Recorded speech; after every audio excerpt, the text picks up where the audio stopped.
смертоносная атака от таджиков. Досмотрите это видео до конца, и вы узнаете, как армия Масуда жестко расправилась с талибами в Паншере. Подписывайтесь на наши обновления и будете в курсе всех последних событий. В видеообращении группа вооруженных людей из провинции Лагман говорит о своей поддержке Фронта национального сопротивления во главе с Ахмадом Масудом и продолжении борьбы против талибов.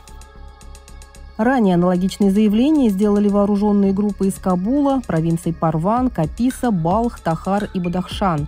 Бойцы Фронта национального сопротивления Афганистана убили около 20 талибов во время очередных столкновений в провинции Паншер. Об этом рассказали источники со ссылкой на одного из выживших радикалов. По его словам, ожесточенные бои развернулись в населенном пункте Анаба. Все жертвы перебрались в Паншер из провинции Кундуз. Среди убитых 8 туркменов и 10 пуштунов. Еще 2 взяли в плен. Источник указал, что эта атака Фронта национального сопротивления Афганистана стала самой смертоносной с того момента, как радикалы вошли в Паншер. Столкновения происходили еще в нескольких районах провинции. Бои развернулись в деревнях Гулзангар, в ущелье Хисарак, Руха и Сангуна, в городе Базарак, который находится в центре Паншера. Однако информация о жертвах этих сражений неизвестна. Представители фронта заявили, что их отряды контролируют несколько долин вокруг главной дороги, которая проходит через Панжерское ущелье, и в большинстве афганских провинций есть неподконтрольные талибам территории. Как вы относитесь к такой ситуации, что, несмотря ни на что, Фронт национального сопротивления не опустил руки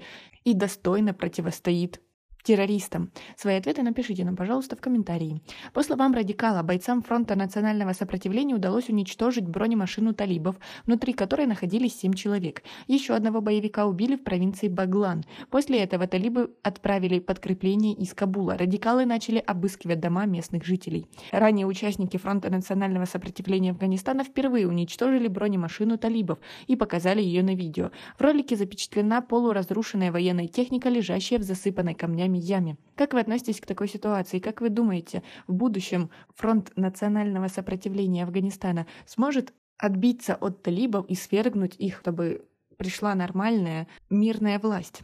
Как вы думаете? Свои ответы напишите нам, пожалуйста, в комментарии. У нас пока на этом все. Оцените наше видео подпиской и лайком. До скорой встречи!